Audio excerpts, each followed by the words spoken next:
Sa video na to, magdadive tayo kung paano mag-launch ng online store gamit ang Shopify step by step. What's going on everyone? Eric Hunter here. Sa channel na to, straightforward tayo. Walang distractions para matulungan kayong gawin yung totoong live storefront yung product idea nyo. Ngayon, baka iniisip nyo mag-start ng business or lumabas na sa marketplaces tulad ng Etsy or eBay. Yung path mula idea hanggang online store, baka nakaka-overwhelm. Pero pinapadali ni Shopify yung buong process. Pag sinunod nyo yung structured na approach, makaka-move kayo mula brainstorming hanggang sa first sale nyo nang hindi kayo naliligaw. Step 1. I-define yung audience at products nyo. Lahat nagsisimula sa customers. So, bago kayo mag-design ng website, isipin nyo muna kung sino yung gusto nyong pagsilbihan. Gumawa kayo ng buyer personas na nagde-describe ng ideal shoppers nyo. Yung interests nila, needs, at challenges. Next, mag-decide kayo kung anong products yung ibebenta nyo at paano nyo sila kukunin. Pwede kayong gumawa ng sarili nyong items, bumili ng wholesale sa suppliers, or gumamit ng dropshipping model kung saan diretso lang siniship ng supplier yung product sa customer nyo. I-evaluate nyo yung costs, margins, at logistics. Step 2. Piliin yung commerce platform nyo. Ngayon, si Shopify is an all-in-one e-commerce platform na humahawak ng hosting, security, at software updates. Hindi nyo na kailangan mag-manage ng servers or magsulat ng code. Pwede na kayo mag-start sa Shopify. I-click nyo lang yung link sa baba sa description para mag-sign up for a free trial. I-explore yung interface at tignan kung swak siya sa needs nyo. And kung magustuhan nyo, pwede kayong pumili ng paid plan later. Step 3. Buuin yung brand identity nyo. Yung brand, hindi lang logo yan. Kasama dito yung values nyo, visual style, at yung overall experience na binibigay nyo sa customers. So pumili kayo ng business name na nagre-reflect sa mission nyo. At i-register nyo siya legally kung kailangan sa lugar nyo. Gumawa ng logo gamit ang free tools like Canva or pwedeng mag-hire ng designer sa Fiverr or Upwork. Pumili rin kayo ng colors at typography na swak sa personality ng brand nyo. Sa stage na to, pwede nyo na rin i-secure yung domain name nyo. Magmumukhang professional yung store nyo sa custom domain at malaking tulong yan sa branding. Maraming domain registrars na nag-o-offer din ng email addresses na kapareho ng domain nyo. Step 4. Buuin nyo na yung store nyo. Alright, time na para i-assemble yung store. Sa Shopify dashboard, pwede kayong pumili ng theme na bagay sa products at audience nyo. I-customize nyo yung theme gamit yung logo, colors, at fonts nyo. Sumulat ng product descriptions na nakafocus sa benefits at gumamit ng high quality photos. Pinapayagan din ni Shopify na mag-embed ng blog posts. So gamitin nyo yung blog para mag-share ng stories, tutorials, or news tungkol sa niche nyo. Yung blogging, nakaka-build yan ng trust at nakakatulong magdala ng organic traffic. Step 5. I-set up yung payments at shipping. I-enable nyo yung payment gateways sa Shopify settings. Kung nasa eligible country kayo, i-activate nyo yung Shopify payments para tumanggap ng credit at debit cards nang walang extra transaction fees. Kung hindi naman, pwede kayong mag-connect ng third-party gateways tulad ng PayPal or any manual methods. I-configure nyo rin yung shipping settings sa pamamagitan ng pag-set ng shipping zones at rates. Mag-decide kayo kung mag-offer ba kayo ng free shipping, flat rates, or carrier calculated rates. Piliin nyo rin yung packaging materials na hindi lang nagpo-protect ng products nyo, pero nagre-reflect din ng brand nyo. Step 6. I-launch at i-market yung store nyo. Bago nyo buksan yung virtual doors nyo, mag-place muna kayo ng test order para ma-make sure na maayos lahat. Pag okay na kayo, tanggalin nyo na yung password na nagtatago ng store nyo from the public. And ayan, celebrate nyo na yung launch nyo. Pero tandaan, hindi pa tapos yung trabaho. Actually, nagsisimula pa lang yan. I-spread nyo yung word about sa store nyo gamit ang social media, email newsletters, at collabs with influencers or bloggers para mas maraming potential customers ang maabot. I-make sure nyo din na consistent yung branding nyo sa iba't ibang channels para madali kayong makilala. Step 7. Optimize at mag-grow. After mag-launch, gamitin nyo yung analytics para mas maintindihan nyo yung customers nyo. I-monitor nyo kung aling pages ang pinakamaraming visits at kung aling products yung pinakamabenta. Gamitin nyo yung info na yan para i-adjust yung marketing strategy at inventory nyo. Mag-experiment kayo sa iba't ibang price points, discounts, at bundle offers. Regular din na i-update yung site nyo ng bagong products or content para ma-keep engaged yung visitors. Yung growth hindi nangyayari yan overnight. Pero sa tuloy-tuloy na pag-iterate at pag-aaral mula sa data, pwede kayong makabuo ng solid at thriving na online store. Ngayon, kung parang ang dami masyado ng steps, good news. Meron kaming way para gawing mas simple lahat yan. And yun ay paggamit ng storebuild.ai. Hindi siya perfect setup para sa lahat, pero kung balak nyo mag-dropshipping at gusto nyo makapag-start agad, solid na starting point to. Kahit hindi kayo mag-dropshipping, magandang option pa rin to para makagawa ng store ng sobrang bilis at madali. So para mag-start, i-click nyo lang yung link sa baba sa description at pindutin yung Build My Free Store. Dito, ilalagay nyo lang yung first name, email addresses at password nyo. So ayan, gawin na natin yan ngayon.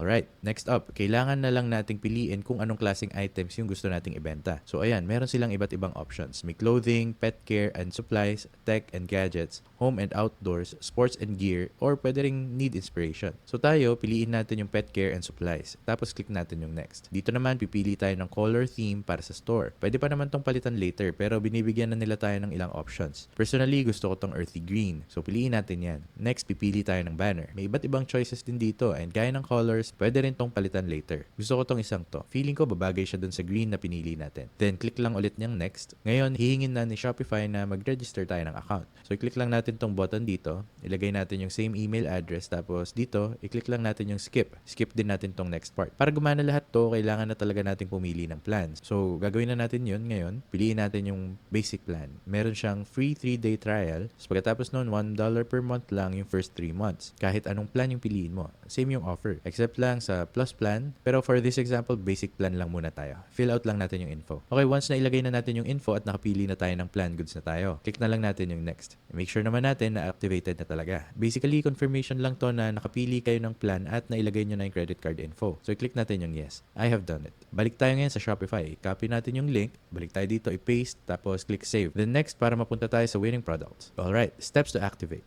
Click natin yung activate Zendrop sa baba at sundan yung setup steps. So click natin yan and mag-open yung Shopify App Store. Make sure lang na ito yung tamang app. Tapos click install. Babalik tayo ulit sa Shopify dashboard niyan. Click install one more time tapos approve. And then, connected na yung Zendrop. So, yung Zendrop, basically, dito na kayo kukuha ng products nyo. So, click lang natin to para mag-continue onboarding. Dadalhin tayo ulit nito pabalik sa storebuild.ai. Next, i-click natin yung go live. Saglit lang to habang binibuild na yung store natin. And then, in a few minutes lang, makikita nyo kung gaano kadali yung process. Mula sa wala kang Shopify store hanggang sa meron ka ng Shopify store na may products na agad. In just a few steps. Alright, so i-click natin yung access Shopify and publish. Okay, ayan na. Click natin yung view my store and here we go. Makikita na natin yung store natin. May magandang banner na sa taas, maayos na homepage at meron na ring products na nakadisplay. Pag pumunta tayo sa catalog, makikita natin lahat ng products na nandito so far. So ganito lang kabilis. Mula scratch hanggang sa meron ka ng store na ready to sell in just a few clicks. So kung gusto nyo mag-start gamit ang storebuild.ai para ma-build yung Shopify store nyo at ma-connect sa Zendrop, i-click nyo lang yung link sa baba sa description. I-build nyo na yung store nyo for free. Alright, next topic. Pagpili ng tamang products at suppliers. Kung balak nyong dumaan sa ibang route para sa inyo tong part na to. Yung pag-select ng products ay isa sa pinaka-importanting decisions na gagawin nyo. Hanapin yung items na nagsosolve ng problem or nagbibigay saya sa isang specific audience. Gumamit ng market research para makita yung trends at gaps. Isipin nyo rin yung sariling interests at expertise nyo. Mas madali kayong magmamarket kung naniniwala talaga kayo sa products nyo. Yung finding reliable suppliers, ganun din ka-importante. Pwede kayong kumuha ng products sa local makers, wholesalers, or dropshipping suppliers tulad ng Zendra. Bawat option may pros and cons. Yung local suppliers, mas mahal minsan pero mas mabilis yung shipping. Yung overseas suppliers naman, mas mura pero mas matagal yung delivery. Always make sure na umorder muna ng samples para matest yung product quality at reliability bago kayo mag-commit. Next, designing a unique brand story. Yung magandang brand story tumutulong para mag-stand out kayo. Share nyo kung bakit nyo sinimulan yung business nyo at kung ano yung pinagkaiba nyo sa competitors. Isama nyo yung values at mission nyo sa branding at marketing materials. Yung storytelling, kumokonect yan sa customers emotionally. Kaya mas naaalala nila kayo at mas willing silang supportahan yung store nyo. Lastly, navigating the Shopify App Store. Yung Shopify App Store, meron tong libo-libong apps na pwedeng mag-extend ng functionality ng store nyo. I-explore nyo yung categories tulad ng marketing, inventory management, at customer service para makahanap ng tools na swak sa needs nyo. Kunwari, may review apps para sa customer testimonials, upsell apps na nagre-recommend ng related products sa checkout, at dropshipping apps na nagko-connect sa suppliers. Pag pumili kayo ng apps, i-make sure nyong tignan yung reviews, pricing, at kung compatible ba sila sa team nyo. Mag-install lang kayo ng isang app at i-test kung may epekto ba siya sa site speed at user experience. Tanggalin nyo na yung mga apps na hindi nyo naman ginagamit para manatiling smooth yung takbo ng store nyo. Next, customer service and support tools. Yung pagbibigay ng solid na customer service nakaka-build ng loyalty. Kaya maganda na mag-integrate kayo ng live chat tool para makapagtanong yung visitors in real time. Yung chatbots naman, kaya nilang sumagot ng common questions automatically para makapag-focus kayo sa mga mas complex na concerns. Maglagay din kayo ng kompletong FAQ page na sumasagot sa shipping, returns, at sizing or usage info.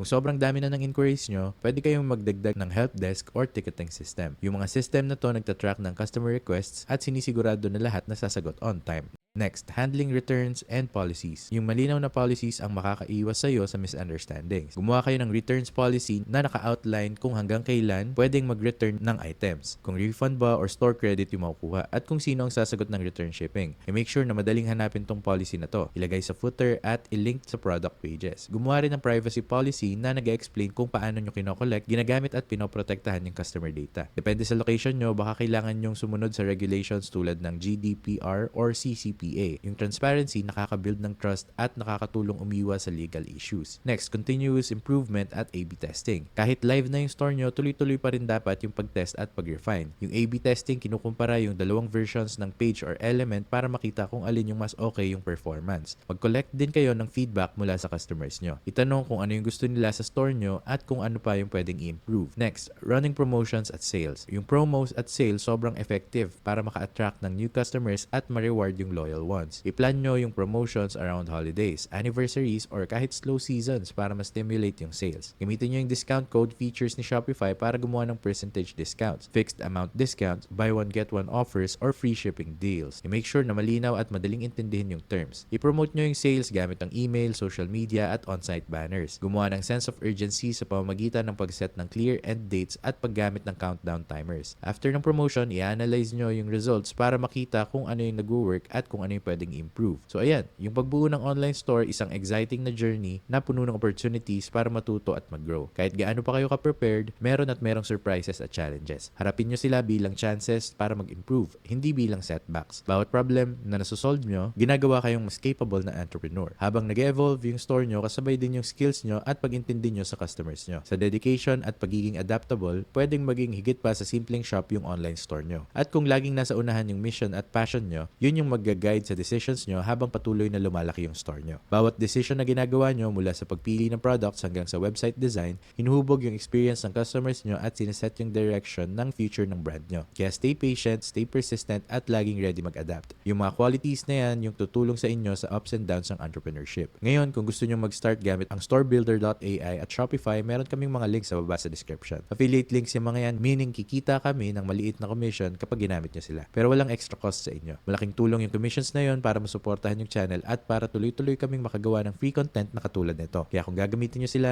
thank you so much in advance. At kung naka-help sa inyo ang video na to, huwag nyo kalimutang mag-like, mag-subscribe at i-hit yung notification bell para hindi nyo ma-miss ang mga next videos. Dito sa channel na to, gumagawa kami ng videos about iba't ibang website builders, kung paano gumawa ng first website, pag-usapan yung domain names at marami pang iba. So make sure nyong nakasubscribe kayo. But other than that, thank you so much sa panonood and takits tayo ulit sa next video. That's the business.